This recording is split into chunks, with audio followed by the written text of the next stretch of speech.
القرآن يوحدنا لطريق الخير يوجهنا الله تعالى أنزله ورسول الله بسم الله الرحمن الرحيم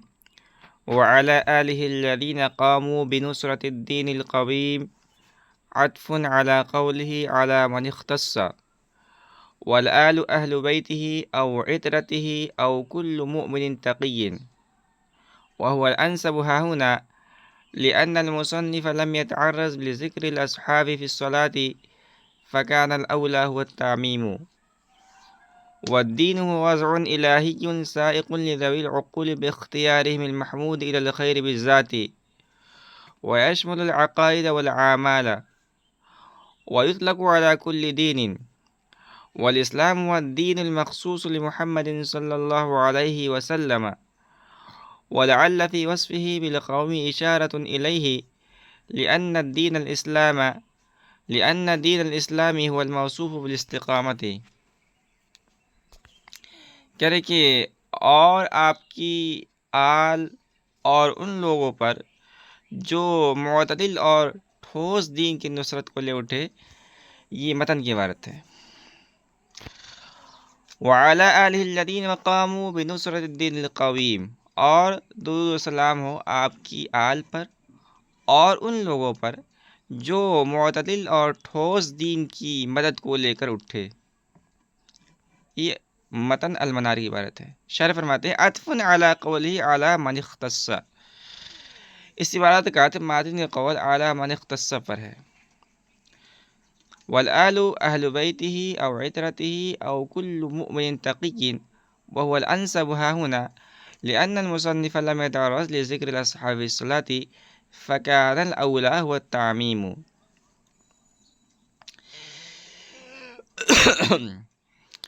اس عبارت کا عطف ماتن کے قول علی من اختص پر ہے، اور آل سے مراد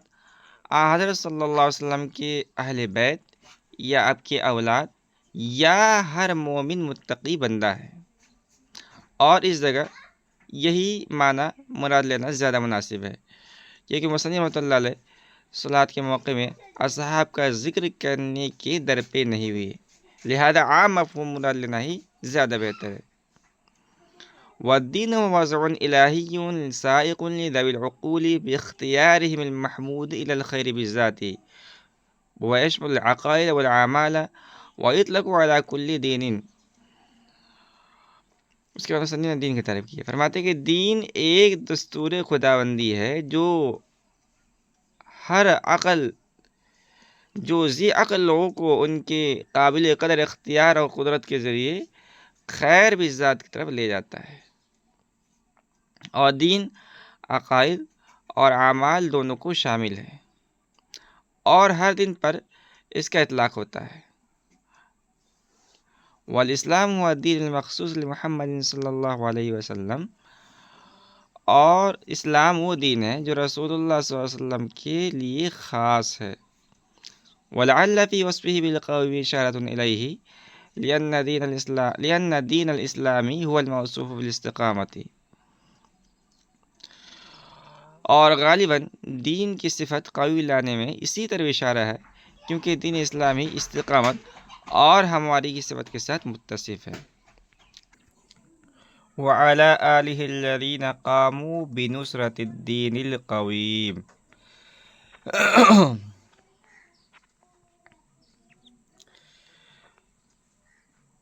مصنف فرماتے ہیں یہ متن المنار کی عبارت ہے، اور یہ متن المنار کی عبارت ہے، اور شارح اس پر کلام کرتے ہوئے فرماتے ہیں کہ یہ عبارت سابقہ متن کی عبارت علی من اختص بالخلق العظیم پر معطوف ہے۔ اس کے بعد شارح نے لفظ آل پر کلام کیا ہے، اور یہ فرمایا ہے کہ آل نبی سے مراد رسول اکرم صلی اللہ علیہ وسلم کی اہل بیت یعنی آپ کی ازواج مطہرات ہیں، یا آل سے مراد رسول اللہ صلی اللہ علیہ وسلم کی اولاد ہے، اور ایک تیسرا احتمال ہے، اور وہ یہ ہے کہ آل نبی سے مراد ہر مومن متقی اور خدا ترس آدمی ہو۔ شارح فرماتے ہیں کہ اس تیسرے معنی کا مراد لینا یہاں زیادہ مناسب معلوم ہوتا ہے، اور اس کی وجہ یہ ہے کہ صاحب المنار نے جہاں درود و سلام پیش فرمایا ہے وہاں صحابہ کا ذکر نہیں فرمایا ہے، حالانکہ صحابہ کرام رضی اللہ عنہم اجمعین بھی درود و سلام کے مستحق ہیں۔ لہذا آل نبی سے ایسا عام مفہوم مراد لینا جو اہل بیت اور صحابہ سب کو شامل ہو، یہ زیادہ بہتر اور مناسب معلوم ہوتا ہے۔ اس کے بعد شارح نے دین کی تعریف کی ہے، اور دین کی تعریف کرتے فرمایا کہ الدین هو وضع الہی سائق لذوی العقول باختیارہ بالمحمود الی الخیر بالذات۔ دین ایک ایسا امر ہے جو اللہ تعالیٰ کی طرف سے وضع کیا گیا ہے، یعنی ایک ایسا خدائی دستور ہے، ایک ایسا خدائی نظام ہے جو ذی عقل لوگوں کو ان کے قابل قدر اختیار اور قدرت کے ذریعے رضائے الہی یا دیدار خداوندی تک لے جاتا ہے۔ مصنف فرماتے ہیں کہ دین عقائد اور اعمال دونوں کو شامل ہوتا ہے، اور ہر دین پر اس کا اطلاق ہوتا ہے، جیسے حضرت موسیٰ اسلام کا دین، حضرت عیسیٰ اسلام کا دین۔ اس کے برخلاف اسلام وہ دین ہے جو رسول اکرم صلی اللہ علیہ وسلم کے ساتھ خاص ہے۔ آگے وَلَعَلَّ فِي وَصْفِهِ بِالْقَوِيمِ، یہ ایک دفعہ نقل مقدر ہے۔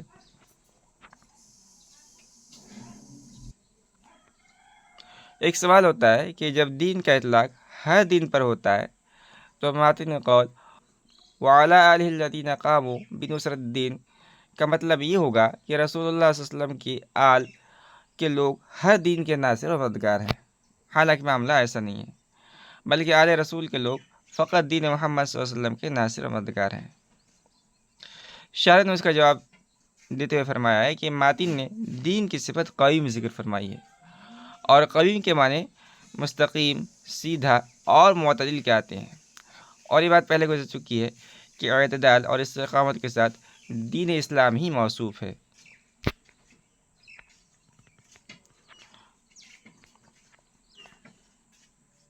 اس کے برخلاف جو دوسرے ادیان ہیں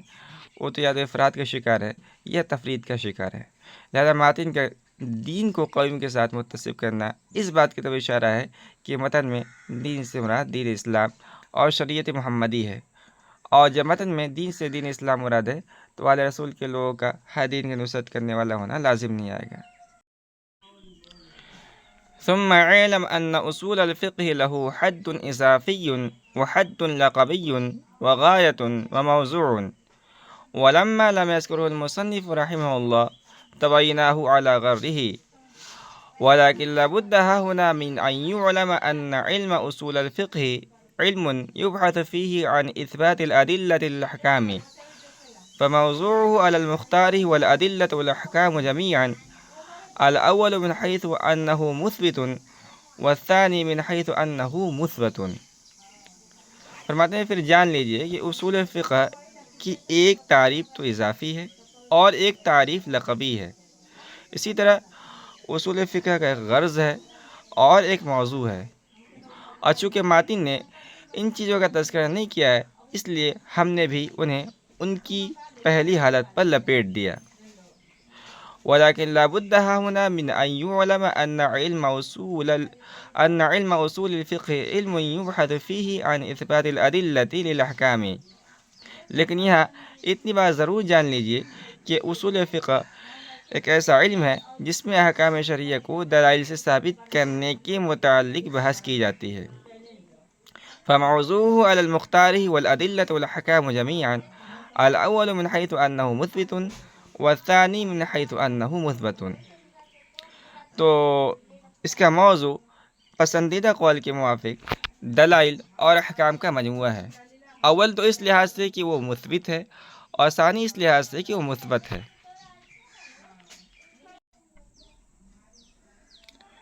ثم اعلم ان اصول الفقہ له حد اضافی و حد لقبی. یہاں سے مصنف رحمۃ اللہ علیہ یہ بیان فرما رہے ہیں کہ کسی بھی فن کو شروع کرنے سے پہلے چند چیزوں کا جاننا ضروری ہے، جیسے فن کی تعریف، اس کی غرض و غایت، موضوع وغیرہ وغیرہ. اور ہمارے سامنے جو کتاب ہے متن یا شرح، یہ دونوں اصول فقہ کے اندر ہے. اور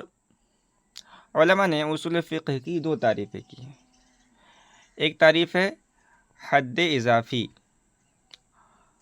اور دوسری ہے حد لقبی. اسی طرح علماء نے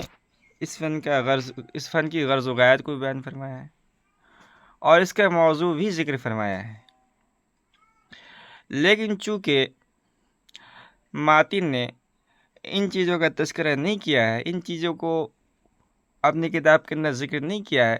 اس لیے ہم نے بھی انہیں ان کی پہلی حالت پر چھوڑ دیا، یعنی ہم بھی اس کا تذکرہ نہیں کریں گے. ہاں، آپ اتنی بات ضرور جان لیجیے اور ذہن نشین کر لیجیے کہ اصول فقہ کسے کہتے ہیں. اصول فقہ ایک ایسا علم ہے جس میں احکام شرعیہ کو دلائل شرعیہ سے ثابت کرنے کے متعلق بحث کی جاتی ہے. اسی طرح اس کتاب اور اس فن کو شروع کرنے سے پہلے اجمالی طور پر آپ اس کا موضوع کو بھی جان لیجیے. اصول فقہ کے موضوع کے سلسلے میں علماء نے تین باتیں ذکر کی ہیں، تین قول ذکر کیے جاتے ہیں. پہلا ہے کہ اس کا موضوع فقط دلائل ہے، دوسرا ہے کہ اس کا موضوع فقط احکام ہے، اور تیسرا اور آخری قول یہ ہے کہ اس کا موضوع دلائل اور احکام کا مجموعہ ہوگا. اور یہی پسندیدہ قول ہے. لیکن اس پر اعتراض ہوتا کہ جب اصول فقہ کا موضوع دلائل اور احکام دونوں کا مجموعہ ہے تو موضوع میں تعدد ہو گیا، اور تعدد موضوع یہ تعدد علم پر دلالت کرتا ہے. یعنی جب اصول فقہ کے موضوع دو ہیں تو اصول فقہ بھی دو علم ہونے چاہیے، حالانکہ یہ غلط ہے. تو اس کا جواب یہ ہے کہ تعدد موضوع تعدد علم پر اس وقت دلالت کرتا ہے جبکہ دونوں موضوعوں کے درمیان ذات کے اعتبار سے تغیر ہو، حالانکہ یہاں ذات کے اعتبار سے تغیر نہیں ہے، یہاں دلائل و احکام کے درمیان ذات کے اعتبار سے اتحاد ہے، فرق صرف اعتباری ہے. اور اس کو آپ یہ سمجھیے کہ ان دونوں کے درمیان ذات کے اعتبار سے تو اتحاد ہے مگر فرق اعتباری ہے. ذات کے اعتبار سے اتحاد کس طور پر ہے؟ دیکھیے یہاں موضوع ہے اصول فقہ کا موضوع، اس میں اثبات ملحوظ ہے، اور آپ جانتے ہیں کہ اثبات یہ مصدر ہے، اور مصدر کبھی فاعل کے معنی میں آتا ہے کبھی مفعول کے معنی میں آتا ہے. تو دلائل کے اعتبار سے اثبات مثبت یعنی فاعل کے معنی میں ہے، اور احکام کے اعتبار سے مثبت یعنی مفعول کے معنی میں ہے. یعنی دلائل ثابت کرنے والے ہیں اور احکام کو ثابت کیا جاتا ہے. تو چونکہ اس بات کے اندر دونوں معنی ملحوظ ہیں تو دونوں بالذات متحد ہوئے، اگرچہ اعتباری فرق ہے.